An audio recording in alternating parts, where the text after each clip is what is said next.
Welcome বন্ধুরা, আমি নিশিত দে। আমার হোম গার্ডেনিং উইথ নিশিত চ্যানেলে সবাইকে স্বাগত। তো বন্ধুরা, সাদা ফুলের খোঁজ আমরা কিন্তু অনেকেই করে থাকি।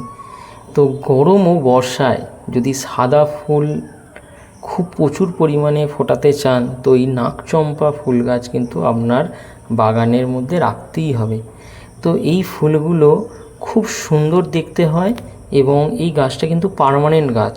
তো এই গাছ কিন্তু বেশ আকারে বড় হয়ে যায় যদি মাটিতে থাকে, আর যদি আপনারা টবে কাটাই ছাঁটাই করে ছোট করে রাখতে চান সেখানেও কিন্তু ফুল হবে। যখন ফুলগুলি ফোটে তখন কিন্তু একটা ঝাঁকের আকারে ফোটে এবং সেই ঝাঁকটা কমপ্লিট হলে আবার সাইড থেকে নতুন ডাল বাড়িয়ে সেখানে আবার একটা থোকা হয়, সেই থোকায় কিন্তু ফুলগুলো ফুটে ওঠে।